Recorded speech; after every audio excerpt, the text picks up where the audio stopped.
Pertemuan yang lalu kita baru membahas tentang mukadimah ya.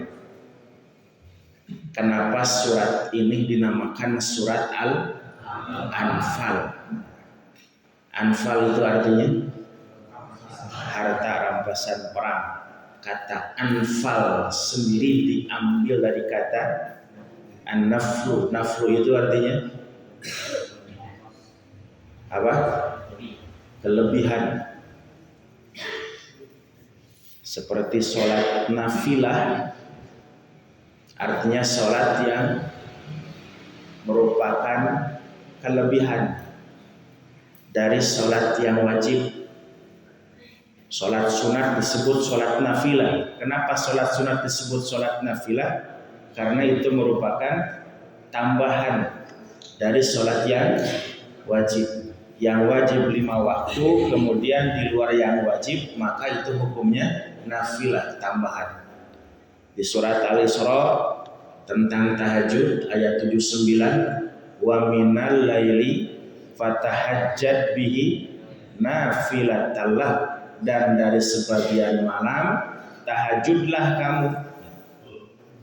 Bangun, jangan terlalu tibrak, jangan terlalu pulas tidur itu. Bangun jam 3 minimal, jam 2 untuk apa? Melaksanakan sholat. Nah, sholat di malam hari seperti itu nafilat talaka, menjadi amal tambahan.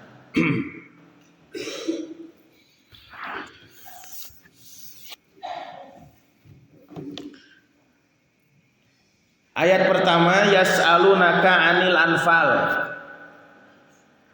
Yas'alunaka, mereka bertanya kepadamu. Siapa mereka? Para sahabat.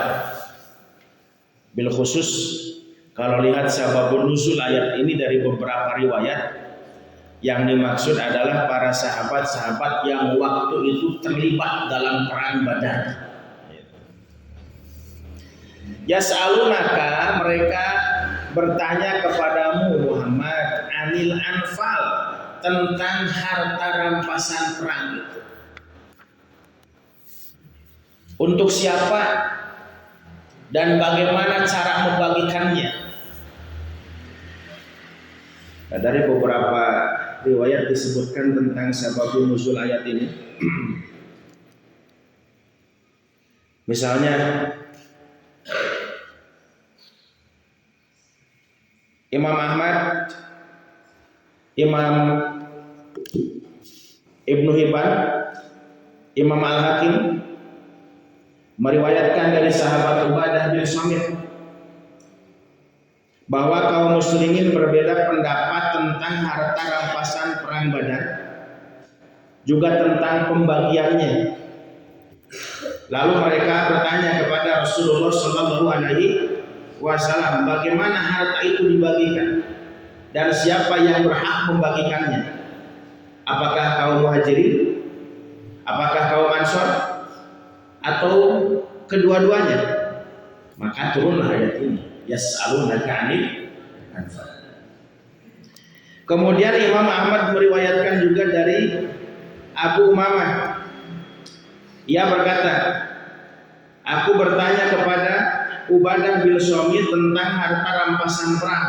Lalu ia berkata, ayat tersebut turun berkenaan dengan kami, para pejuang perang Badar. Ia turun ketika kami berbeda pendapat tentang harta rampasan perang, sampai-sampai kami sudah kehilangan akhlak yang mulia ketika memperdebatkannya. Sampai para syekh nepi kata para rantes pasya tanya karena lepas rebut harta rampasan perang. Ini orang mah baru nepi ka keluar bahasa-bahasa kesatuan begini. Teu pantes. Nah, akhirnya Allah Subhanahu wa taala menarik permasalahan dari kami tersebut dan diserahkannya kepada Rasulullah sallallahu alaihi wasallam. Kemudian Rasulullah sallallahu alaihi wasallam membagikannya secara sama rata kepada seluruh kaum muslimin. Nah, ada juga riwayat dalam kitab Sunan Abu Daud, kemudian Imam An-Nasai, kemudian Ibnu Hibban dan Al-Hakim dari sahabat Abdullah bin Abbas. Nah, ia berkata, Rasulullah Shallallahu Alaihi Wasallam bersabda, "Man qatala qatilan falahu kada wa kada, wa man asara asiran falahu kada wa kada." Siapa yang berhasil membunuh seorang musuh, maka ia berhak mendapatkan ini dan ini. Siapa yang berhasil menawan seorang musuh, ia akan mendapatkan ini dan ini. Nah, kata Nabi, yang perang sampai membunuh musuh, nah, dapat ini. Yang hanya bisa menawan, dapat ini.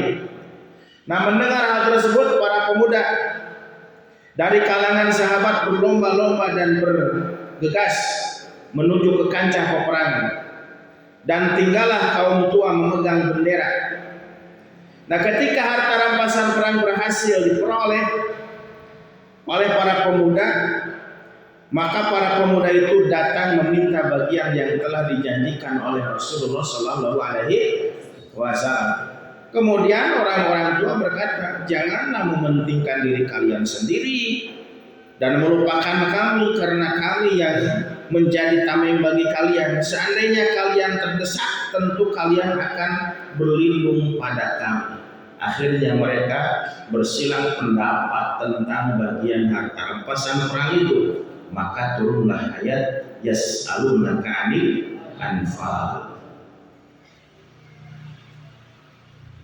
Nah, kemudian ada juga riwayat yang disampaikan Imam Ahmad, Imam Abu Daud, juga Imam At-Tirmidzi dan Imam An-Nasai yang diterima dari Sa'ad bin Abi Waqqas bahwa ia berhasil membunuh Sa'id bin Al-As. Lalu ia mengambil pedangnya. Kemudian Nabi Shallallahu Alaihi Wasallam meminta pedang itu, tapi ia tidak bersedia memberikannya.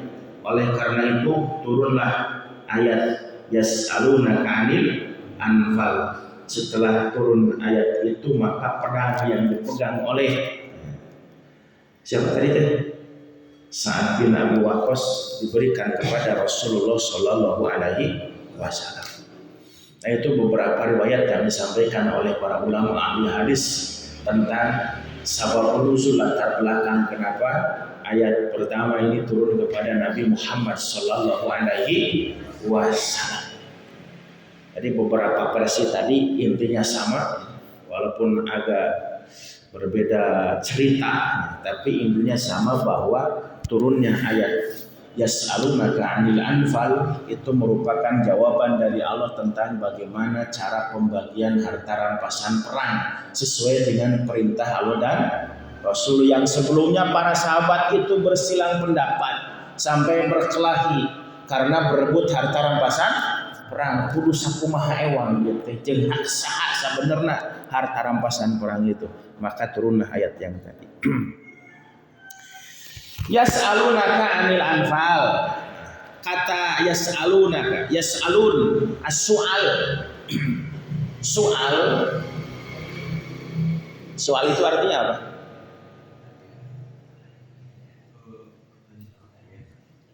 Arti asalnya adalah meminta suatu. Sa'ala yas'alu.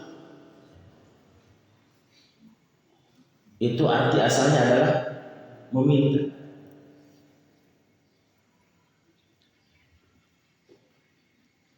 Wa idza sa'alta fas'al billah wa idza sta'anta fasta'in billah. Apabila engkau meminta, mintalah kepada Allah. Apabila engkau memohon pertolongan, mohonkanlah pertolongan itu kepada Allah.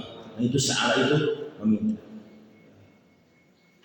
Kata Nabi, wa idza sa'altumul jannah, apabila engkau meminta surga kepada Allah, fas'alul firdaus, maka mintalah surga firdaus. Jadi soal itu meminta.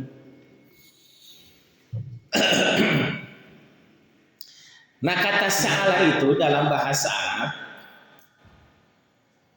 merupakan fi'il yang membutuhkan dua maf'ul. Jadi kalau fi'il yang butuh dua maf'ul namanya apa? Fi'il yang butuh maf'ul namanya apa? Fi'il apa? Muta'addi. Fi'il muta'addi.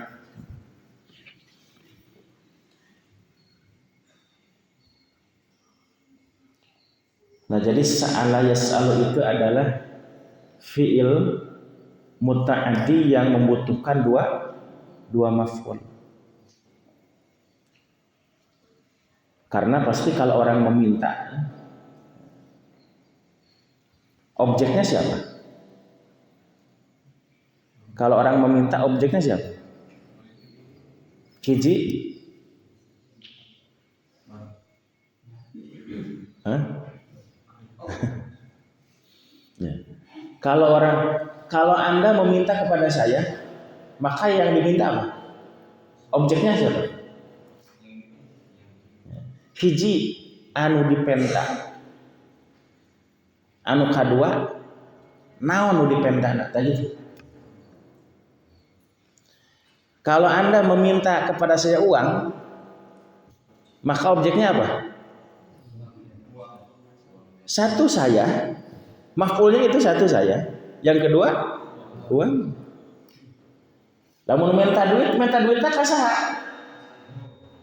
Ya. Karena boga anak anu dipenta tuh.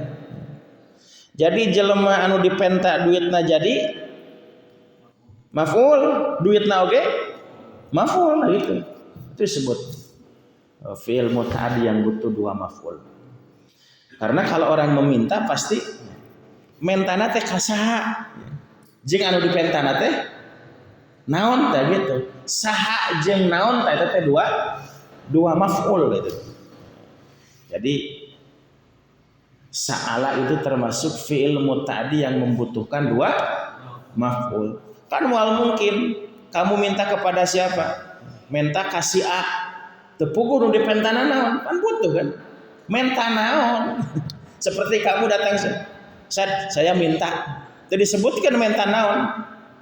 Kan seperti minta naon? Nah, minta uang. Nah, berarti ya, maf'ulnya itu satu saya, yang kedua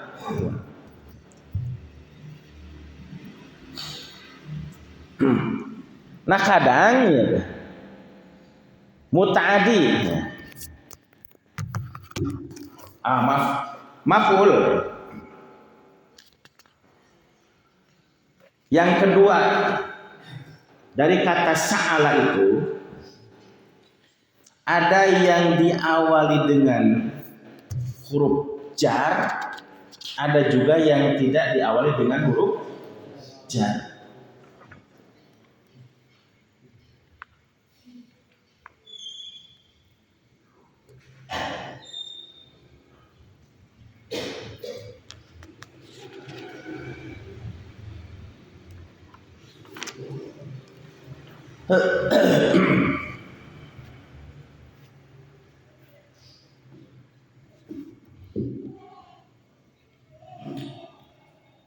Nah, misalnya dalam ayat ini yas'alunaka. Apa tadi yas'alunaka itu? Nah, asal artinya apa? Meminta. Yas'alunaka 'anil anfal. Nah, yang diminta itu kadang diawali dengan huruf jar, kadang juga tidak diawali dengan huruf jar.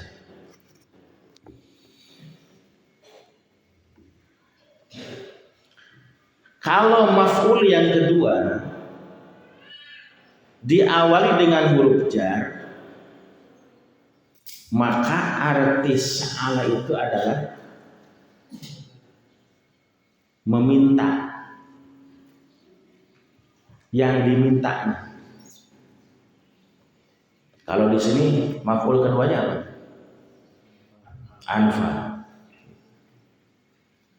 Nah, kalau diawali dengan huruf jar anil anfal, maka artinya itu meminta harta rampasan perang.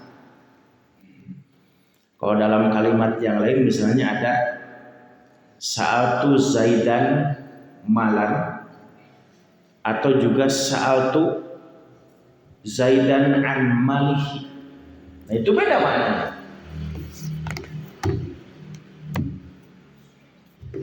Kalau sa'altu Zaidan malan, aku meminta mal, harta kepada Zaid. Tapi kalau sa'altu Zaidan an malihi, itu bukan meminta harta, tapi meminta keterangan tentang hartanya.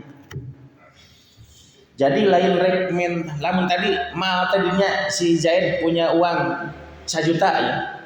Sa'altu Zaidan malan, maka artinya aku meminta kepada Zaid uang 1 juta gitu. Tapi lamun sa'altu Zaidan an malihi, aku meminta kepada Zaid tentang uang 1 juta itu. Nah itu mah bukan minta uangnya, tapi minta apa?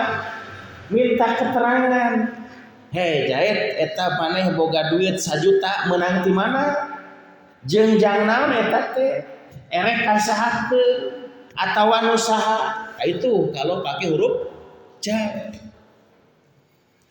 Nah jadi yas'alunaka 'anil anfal di ayat ini, ketika kata Allah para sahabat dulu bertanya kepada engkau Muhammad anil anfal, tentang anfal, maka yang dimaksud adalah bukan sahabat meminta harta rampasan perang kepada Nabi, tapi para sahabat meminta keterangan, meminta fatwa dari Nabi, meminta penjelasan dari Nabi tentang harta rampasan perang itu. Paham? Nah itu ya, maf'ul kedua setelah fi'il sa'ala, ada yang diawali huruf jar, ada yang tidak diawali huruf jar. Jadi kalau tidak diawali huruf jar maka berarti meminta langsung bendanya itu. Kalau diawali dengan huruf jar bukan meminta langsung bendanya itu, tapi mempertanyakan tentang benda itu. Paham dong?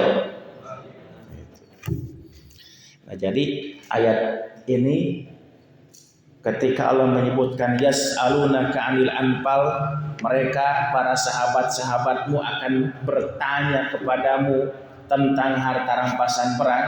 Nah, sa'ala itu meminta bukan meminta harta rampasan perang, meminta fatwa dari Nabi, alias mereka bertanya kepada Rasulullah tentang pembagian harta rampasan perang itu teh milik siapa jeung kumaha caranya bagi kenana.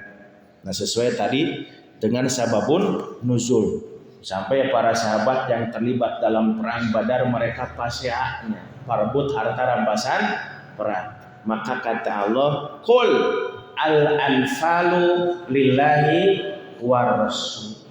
Harta rampasan perang itu adalah milik Allah dan Rasul. Geus kadieun kekurang dibagi-bagi nah setelah diserahkan kepada Rasulullah, diperintahkan oleh Allah, dibagikan oleh Rasulullah Shallallahu Alaihi Wasallam, maka tidak ada lagi para sahabat yang pasya dan perebut tentang harta rampasan perang itu. Fattakullah, dan hendaklah kamu takut kepada Allah. Wa aslihu dzata bainakum, dan perbaikilah hubungan di antara kalian. Menurut sebagian ahli bahasa, dari kata aslihu dzata bainakum itu ada kata yang dibuang, yang dikira-kirakan, muqaddar fihi, bahwa kata halan. Fa aslihu hala dzata bainakum. Nah, jadi dzata bainakum itu sifat terhadap hal. Maka beresan itu aranjeun kaayaan di antara aranjeun ulah nepi ka parasya lantaran perebut harta rampasan.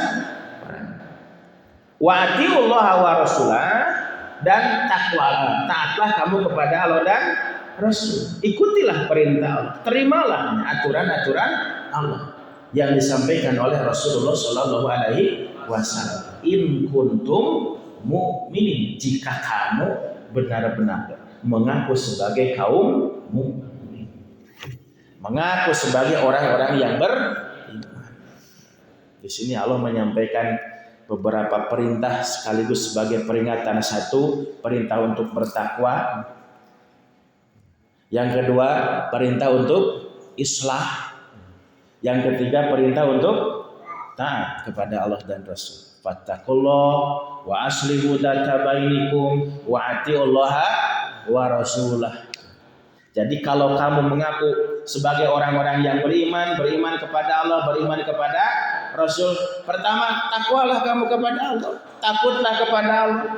Jangan sampai pasya begitu hanya karena berebut harta rampasan orang. Wa aslihu dzata bainikum, perbaiki hubungan di antara kalian. Ulah galerut bae, ulah galerut bae. Nah kemudian wa atiullaha wa rasul, taatlah kepada Allah dan Rasul. Nah kemudian ayat kedua sampai ayat keempat Allah menyebutkan tentang siapa orang-orang mukmin itu. Innamal mu'minuna, orang-orang mukmin itu adalah, nah siapa orang mukmin itu? Al mu'minun, saya pernah jelaskan belum? Dalam Quran itu ada kata al mu'minun, ada juga kata alladzina amanu. Al mu'minun itu artinya apa? Orang-orang yang beriman. Alladzina amanu, orang-orang yang beriman. Sama. Bedanya apa? Mu'minun mah profesional, kalau alladzina amanu amatiran, gitu ya. Jadi secara bahasa al-mu'minun dengan alladzina amanu kalau diterjemahkan dalam bahasa kita sama, orang-orang yang beriman. Lihat di Quran ya. Al-mu'minun apa artinya? Orang-orang yang beriman. Alladzina amanu juga orang-orang yang beriman. Tapi secara kualitas antara alladzina amanu dengan al-mu'minun berbeda. Kalau alladzina amanu disebut orang-orang yang beriman, imannya masih amatiran, belum profesional. Yang harusnya taat kepada Allah, kepada Rasul, melaksanakan perintah, menjauhi larangannya, melaksanakan kewajiban, sampai tuntunan yang sunnah, kemudian menjauhi yang haram sampai yang makruh. Nah ini kalau alladzina amanu kadang yang wajib saja masih banyak ditinggalkan. Ada orang ngaku iman tapi sholatnya teh kakapeungan tuh. Nya. Aya nu jelema ngaku iman sholatnya kakapeungan. Aya, sakapeung sholat sakapeung henteu keur daek sholat lakonan keur hoream mah tara aya nu kitu. Aya ta eta teh alladzina amanu gitu. Satungtung ngaku iman mah alladzina amanu nu kitu. Atau misalnya ada orang yang melakukan perintah sebatas yang wajib, anu sunat masih haroream, nah gitu. Itu masuk kategori alladzina amanu tuh. Nah kalau al-mu'minun, orang yang profesional imannya, yang sempurna imannya, itu kalau melaksanakan perintah dari yang wajib sampai yang sunat, menjauhi yang dilarang dari yang haram sampai yang makruh. Bahkan nanti hal-hal yang mubah, yang dibolehkan pun sekiranya tidak ada manfaatnya akan ditinggalkan oleh alladzina, oleh al-mu'minun itu. Boleh sih ini teh boleh. Tapi manfaatnya tinggalkan. Cara ngorek handphonenya jam 12 puting main game. Boleh tak? Boleh? Boleh. Selama itu bukan perbuatan haram. Tidak ada yang melarang permainan itu. Tapi jam 12 penting waktu nasare bisi suka berangan main game, mending lamun misalnya ngadaikeun murotal gitunya. Nah, itu tidak ada manfaatnya. Walaupun secara hukum boleh, tapi tidak ada manfaatnya yang ditinggalkan. Mencari yang lebih bermanfaat. Nah, itu al-mu'min. Tahu resep nonton main bola geunya, udang jam 2 penting atawa teu sare-sare. Teu sare-sare ngada gua nepi ka jam 2, beak kopi sabaraha gelas, beak di Samsu sabaraha bungkus. Ngabelan hayang nonton main bola jam 2 penting meunang teh? Boleh? Boleh, enggak ada yang melarang. Tidak boleh bergadang untuk nonton main bola jam 2, enggak ada dalilnya, enggak ada. Boleh secara hukum. Tapi bagi al-mu'minun daripada jam 2 janari udang dipakai nonton main bola mending keneh salatan. Cek anu resep main bola teh Jeung anu sok tahajud saya nonton bola hobi gitu. Tahajud oke osok gitu ya. Nah eta mah rada berimbang beureun. Tapi pan ari nonton bola cang panonna teh cengan ari tahajud peureum gitu. Tong borah tahajud salat subuhna ge henteu eta teh. Tah itu al-mu'minun moal kitu. Tah itu bedanya al-mu'minun dengan alladzina. Saya sering gambarkan alladzina amanu dengan al-mu'minun itu seperti orang menyanyi dan penyanyi sama enggak? Apa bedanya? Nah, kalau penyanyi itu profesional. Kamu bisa nyanyi enggak? Bisa ya. Anu pernah sekolah TK diajar nyanyi ku guruna bisa lah nyanyi cicak-cicak di dinding bae mah nya. Atau lagu nasional Garuda Pancasila Indonesia Raya bisa. Tapi kalau penyanyi, nah itu bukan hanya sekedar bisa nyanyi, suaranya harus bagus, teknik-tekniknya dikuasai. Nah itu namanya penyanyi profesional. Menulis dan penulis. Kamu bisa nulis? Bisa. Nu pernah diajar sekolah baca tulis pasti bisa nulis. Tapi penulis itu adalah orang-orang yang profesional dalam bidang tulis menulis. Bisa nulis artikel, bisa nulis makalah, bisa nulis buku. Nah itu penulis namanya. Nah itu contoh perbedaan antara alladzina amanu dengan al-mu'minun.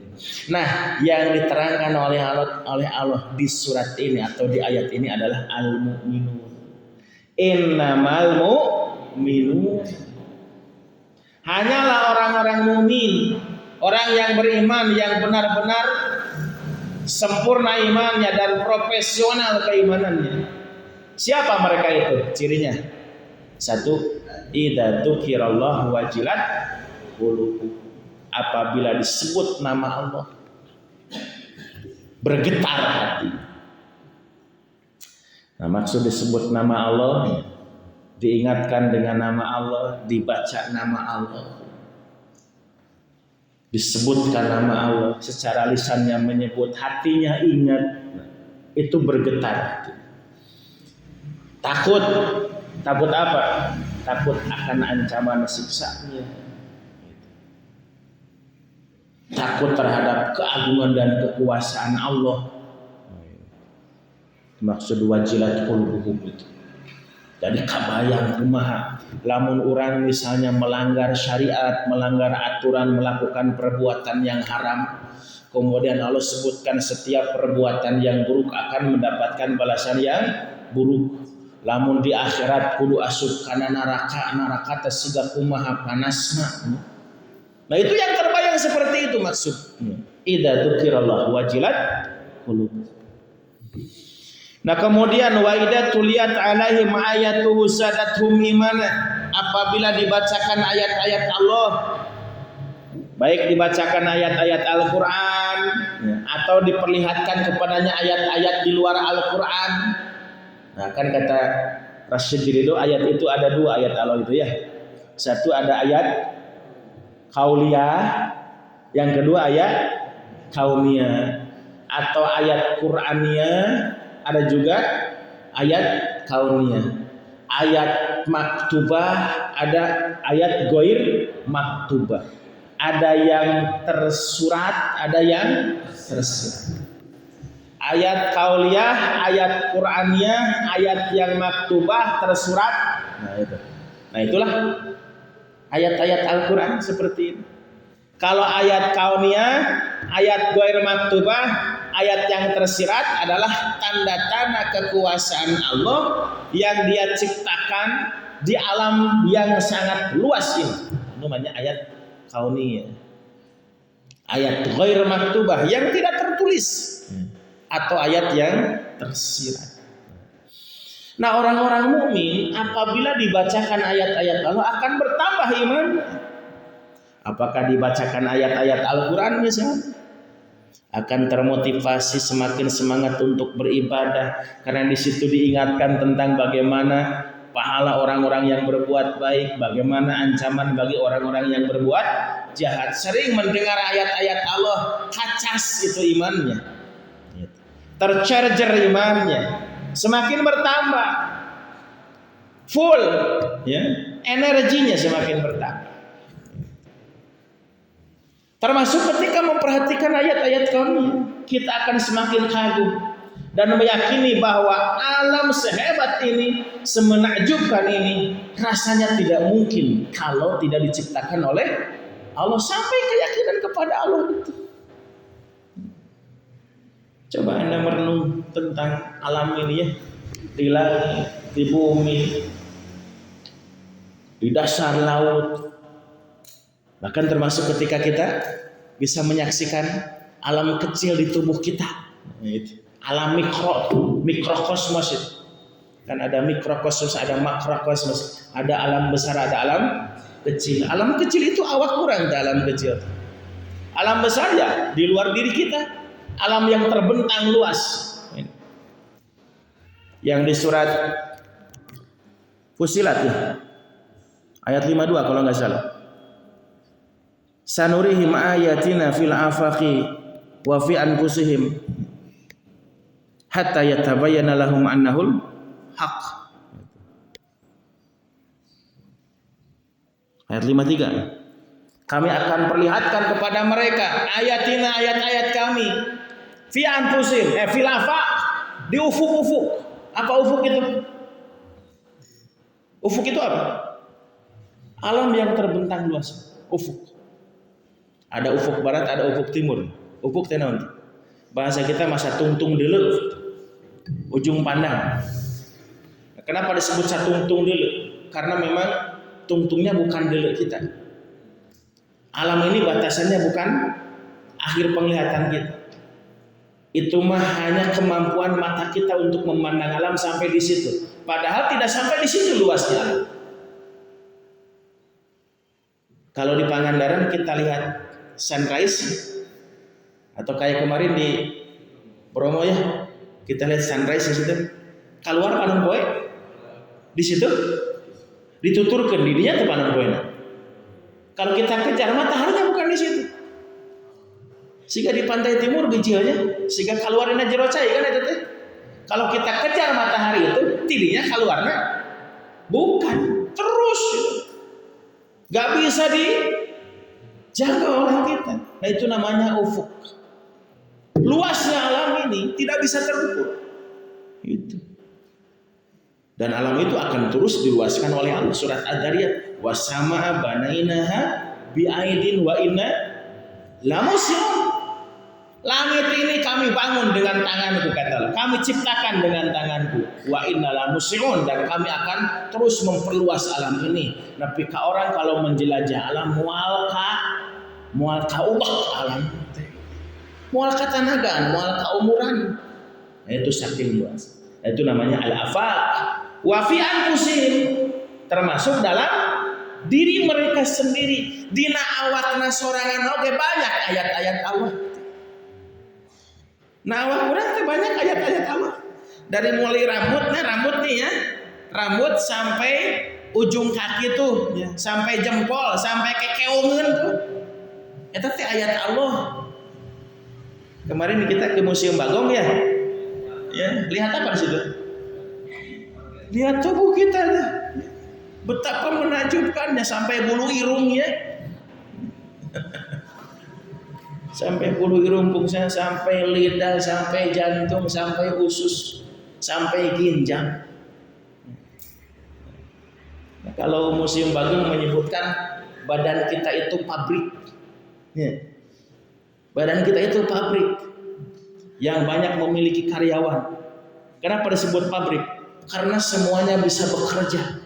Jantung bekerja, pembuluh darah bekerja, paru-paru bekerja, ginjal bekerja, usus bekerja, mata bekerja, gigi bekerja, mulut bekerja, lidah bekerja, otot-otot bekerja. Yang ngaturnya siapa? Yang ngaturnya mata bisa kicep, dina mata ada air matanya. Anu ngatur aya air mata.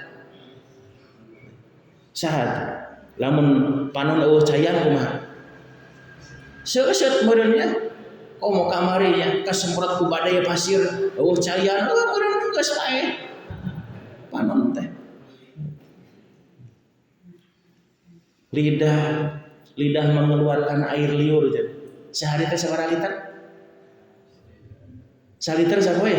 Nya. Air liur dari lidah teu kaluar.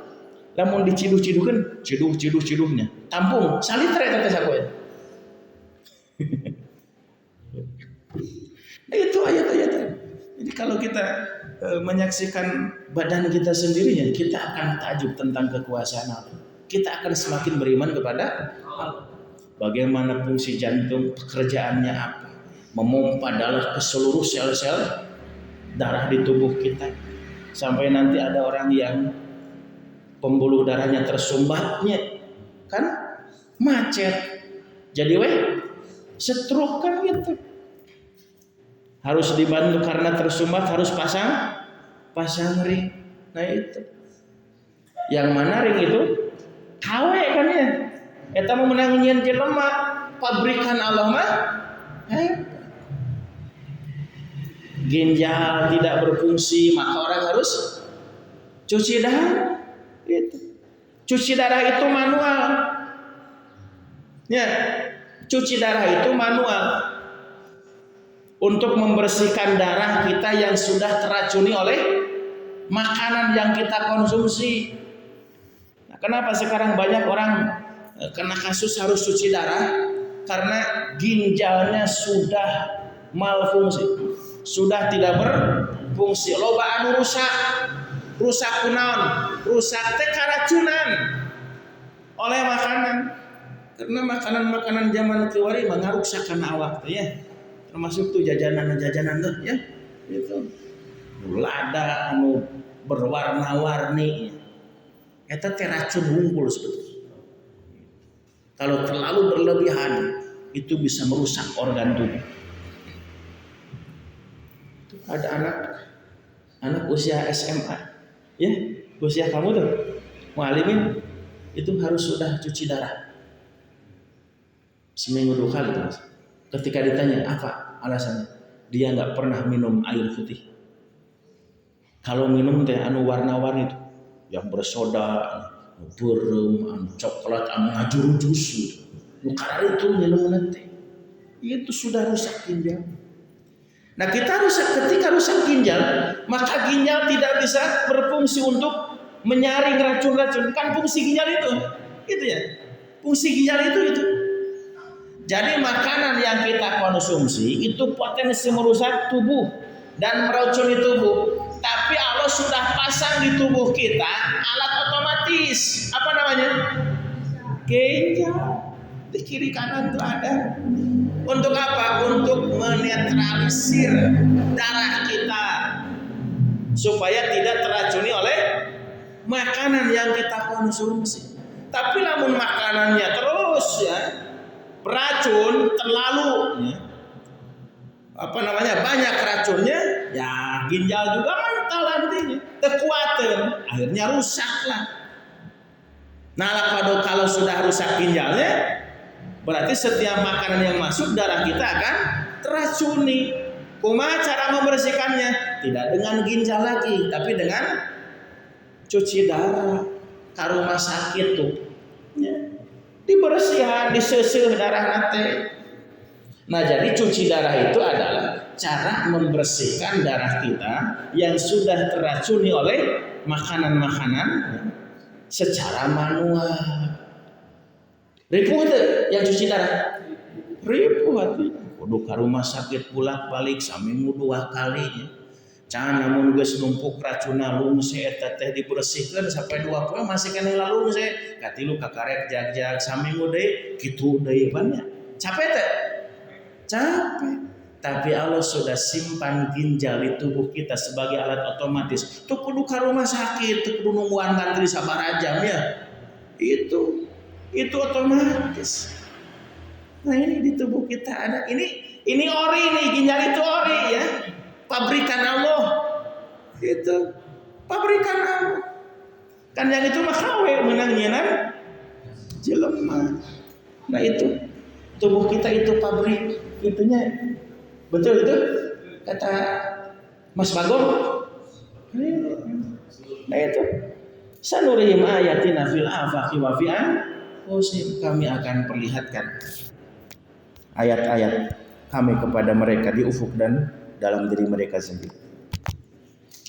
Nah itu waidah tuliyat alaihim ayatuhu zadathum iman. Apabila dibacakan ayat-ayat Allah akan semakin bertambah keimanannya. Dibacakan ayat-ayat Al-Quran semakin termotivasi untuk beramal. Karena di situ Allah banyak mengingatkan nih, orang yang berbuat baik ini pahalanya, yang berbuat jahat ini sanksinya. Melihat ayat-ayat Allah yang sifatnya kauniyah di alam akan semakin takjub akan kekuasaan Allah. Wa ala rabbihim yatawakkalun, dan orang-orang mukmin itu hanya tawakal kepada apa tawakal teh? Ya, ngawakilkeun segala urusan, masrahkeun segala urusan ka Allah, bukan kepada manusia, bukan kepada jabatan, bukan kepada kekuasaan, gitu. Tapi kepada Allah. Kalau diwakilkan ke Allah tenang, ya. Bukan kepada orang. Orang itu punya keterbatasan. Ketika dia berkuasa, ya, kita menyandarkan diri kita kepada kekuasaan. Sudah tidak berkuasa, enggak sekarang. Tapi kalau menyandarkan kepada Allah, kita akan tenang. Allah itu tidak akan kadaluarsa kekuasaannya dan sepanjang masa kekuasaan. Nah kemudian al-mu'minun juga adalah alladzina yuqimunas sholata wa mimma razaqnahum yunfiqun. Orang-orang yang yuqimunas sholat, menyempurnakan ibadah sholat. Saya sering menjelaskan kata yuqimun dalam Al-Quran itu adalah rangkaian dari perintah Allah tentang sholat. Rangkaian kalimat yang lumrah digunakan Al-Quran ketika memerintahkan sholat. Jadi di Quran itu tidak ada perintah sholat dengan kata solu atau soli. Pasti ada aqimus sholat. Al-muqimunas sholat, alladzina yuqimunas sholat. Nah yuqimunas sholat bukan hanya melaksanakan, tapi dilaksanakan sholat dengan sempurna. Penuhi syarat-syaratnya, kemudian rukunnya dilakukan. Kemudian kalau sholat itu mulai bacaannya, gerakannya sesuai dengan tuntunan sunnah Rasulullah Shallallahu Alaihi Wasallam sampai nanti kepada khusyuknya sholat. Itu yuqimunas sholat. Bukan sekedar hanya dilakukan, dikerjakan. Hanya ungkad-ungkadan tubuh, kita tidak paham apa artinya sholat, dengar karena bacaan-bacaan sholat. Itu bukan yuqimunas sholat. Di Quran itu nanti ada beberapa indikator bahwa sholat itu bisa mencapai tingkatan yuqimun, sempurna. Al-muqimunas sholat. Satu, alladzina hum ala sholatihim daimun, surat Al-Ma'arij ayat 23 itu. Kemudian alladzina hum ala sholatihim yuhafidun, masih Al-Ma'arij 34, atau di surat Al-Mu'minun ayat ke-10-nya itu. Salam 9. Kemudian alladzina hum bi sholatihim khashi'un, orang-orang yang khusyuk. Jadi ada daimun, ada yuhafidun, ada khashi'un. Nah itu indikator sempurnanya sholat. Daimun dawam, yuhafidun menjaga, memelihara. Nah kalau dawam kata sebagian ulama itu kaitan dengan waktunya, yang wajib, yang sunat dia kerjakan. Kemudian kalau yuhafidun menjaga, memelihara, praktek sholat, bacaan gerakan sholat sesuai dengan tuntunan sunnah Rasulullah Sallallahu Alaihi Wasallam. Nah kalau khusyuk itu intinya sholat, ruhnya sholat, jiwanya sholat. Karena kalau sholatnya sebatas gerakan dan bacaan itu karek sangkang, baru casing gitu. Kakarek baju nawungkul. Gitu. Nanti ada orang sholat seperti mayit. Apa itu awak nawungkul anu aya tapi ruhna eueuh paeh salat teh. Dia bergerak, dia membaca bacaan-bacaan salat tapi hatinya entah kemana. Tidak pernah manteng ka Allah, tidak pernah khusyuk. Nah itu kal mayit. Siga nu maot salat teh. Jadi awak nawungkul, kesing nawungkul, baju nawungkul. Tidak hidup salatnya. Tidak ada ruh salat di situ karena tidak ada kekhusyukan. Nah itu ya yuqimunas salat. Bukan sekedar dilakonan, tapi harus betul-betul sempurna. Waktu dijaga, yang wajib, yang sunat, kemudian tata caranya, bacaan gerakan, sampai setiap sholat dia lakukan dengan khusyuk. Nah, wa mimma razaqnahum yunfiqun, dan orang mukmin itu adalah orang-orang yang senantiasa menginfakkan sebagian rizki yang Allah berikan kepada mereka. Infak yang wajib, infak yang sunat. Bahkan nanti al-mu'min itu bukan sekedar yang wajib dengan zakat, tapi nanti dia akan terus termotivasi untuk rajin berinfak, bersedekah yang sunat. Tadi melaksanakan perintah itu kan ada yang wajib, ada yang sunat. Nah, infak juga ada yang wajib, ada yang sunat. Bahkan nanti mukminun itu akan lebih banyak infak sedekahnya yang sunat daripada zakatnya yang wajib. Kalau zakat kan sebatas 2,5%. Kalau nanti sedekah itu bisa 50%, bisa 100% kalau mau. Makanya para sahabat dulu ketika berlomba-lomba untuk beribadah dengan harta bukan dengan zakat. Zakat manggeus kan sakitu-kituna dibatas 2,5%. Nah ingin lebih 20%, 30%, 50%, sampai 100%, maka itu dengan sedekah. Kita sering dengar cerita bagaimana berlomba-lomba antara sahabat Abu Bakar As-Siddiq dengan Umar bin Khattab tentang sedekah, bukan dengan zakat. Zakat mah bukan level perlombaan, ya bukan. Ya, berlomba dengan zakat mah nggak level sahabat mah.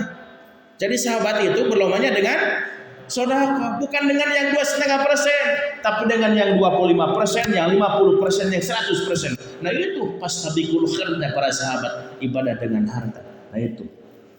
Wa mimma razaqnahum yunfiqun. Nah kalau sudah seperti itu, ya, idza dzukirallahu wajilat qulubuhum wa idza tuliyat alaihim ayatuhu zadatuhum imana wa ala rabbihim yatawakkalun alladzina yuqimuna sholata wa mimma razaqnahum yunfiqun. Maka kata Allah, ulaika humul mu'minuna haqqan, mereka adalah orang-orang mukmin yang benar-benar imannya.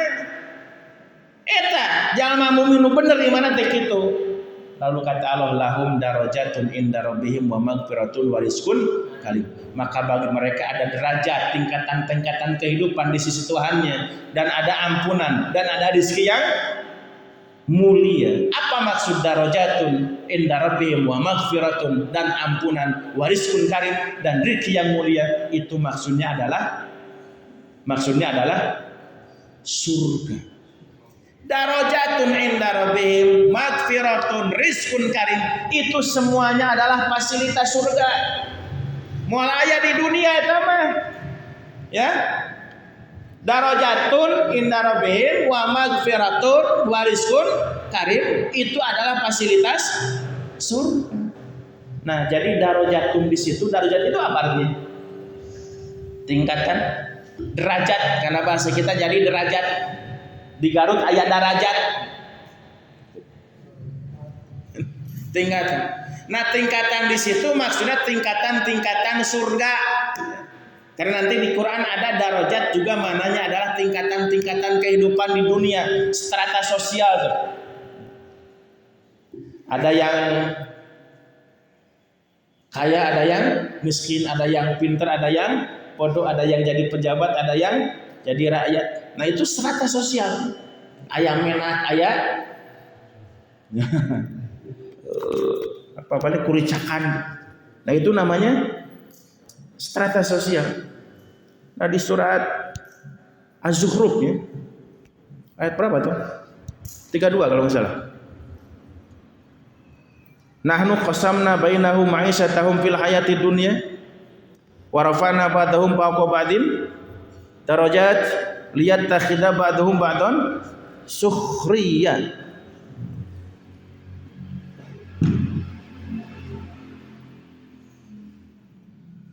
Ayat 32 ya. Nahnu qasamna bainahum ma'isyatahum fil hayati dunya. Kamilah yang membagi-bagi tingkatan kehidupan mereka di dunia. Wa rafa'a ba'dahum fawqa ba'din darajat, dan kami angkat sebagian mereka di atas sebagiannya lagi darajat sampai ke beberapa tingkatan. Nah itu mah derajat strata sosial di dunia hari ini. Nah kalau darajat di surat Al-Anfal tadi adalah maksudnya surga. Kenapa surga disebut darajat? Karena surga itu bertingkat-tingkat. Ada berapa tingkat surga teh? Ya, 100. Kata Nabi, inna fil jannati mi'ata darajah. Di surga itu ada 100 tingkat. Jarak satu tingkatan sampai tingkatan berikutnya kama bayana sama'i wal ar, seperti jarak antara langit dan bumi. Jadi kalau surga ini lantai 1, lantai 2 bukan itu, tapi di mana? Tuh di langit. Dan surga yang paling tinggi namanya surga Firdaus. Surga yang paling tinggi namanya surga Firdaus. Makanya pesantren Firdaus pesantren yang paling tinggi. Tapi ada tingkatan ke 100 ya. Nah kalau kujang mah 108.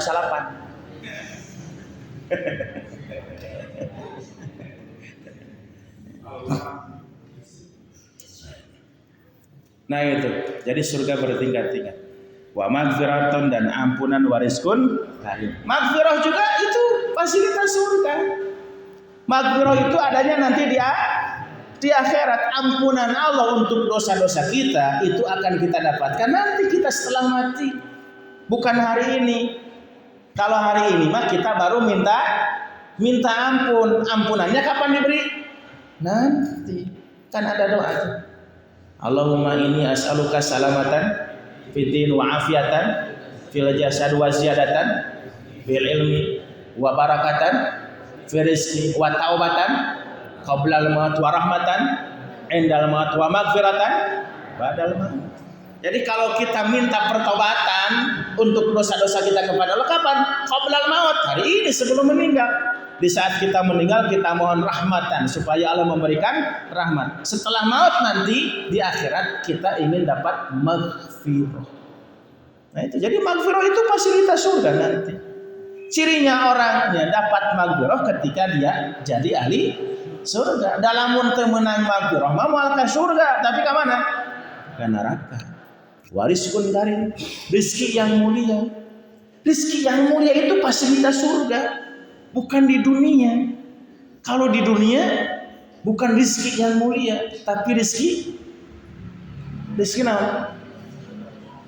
Rezeki naon panjangna? Hah? Rezeki maulahan. Nah, rizkun karim itu fasilitas. Di dunia kita dikasih rezeki Allah, dikasih. Yang paling dekat tuh orang sering gambarkan rezeki itu materinya, makanan, minuman rezeki, pakaian rezeki, ya, rumah rezeki, kendaraan rezeki. Di akhirat dikasih nggak yang begitu? Dikasih. Makanan dikasih nggak? Minuman dikasih nggak? Pakaian dikasih nggak? Tempat tinggal dikasih nggak? Beda nggak fasilitasnya? Beda. Di surga mah mulia. Di dunia ayah apel? Ayo, apel yang paling enak yang mana? Enggak lah. Barutut. Kalutik ya. Enak-enaknya apel di dunia enggak level dengan apelnya surga. Apelnya surga itu rizkun karim. Ya. Ada duren? Ada. Paling enak duren apa?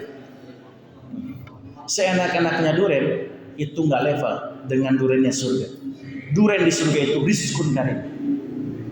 Pakaian yang paling bagus harganya berapa? Perhiasan yang paling bagus harganya berapa? Miliaran, ratusan miliar. Ada orang pakai jam harganya sampai ratusan miliar gelot. Itu sebelum seberapa. Di surga ada yang lebih mewah dari itu. Itu namanya rizkun. Nah gitu ya. Jadi darajatun inna rabbihim wa maghfiratun wa rizkun karim. Maksudnya adalah surga. Nah itu Allah menyebutkan tentang Al-Anfal, kemudian ciri orang-orang yang mukmin, kemudian janji Allah untuk mereka. Ulaika humul mu'minuna haqqan lahum darajatun 'inda rabbihim wa maghfiratun wa rizqun karim. Sami'na wa ata'na ghufranaka rabbana wa ilaikal masir. Shadaqallahul azim. Subhanaka Allahumma wa bihamdika asyhadu an la ilaha illa anta astaghfiruka wa atubu ilaik. Assalamualaikum warahmatullahi wabarakatuh.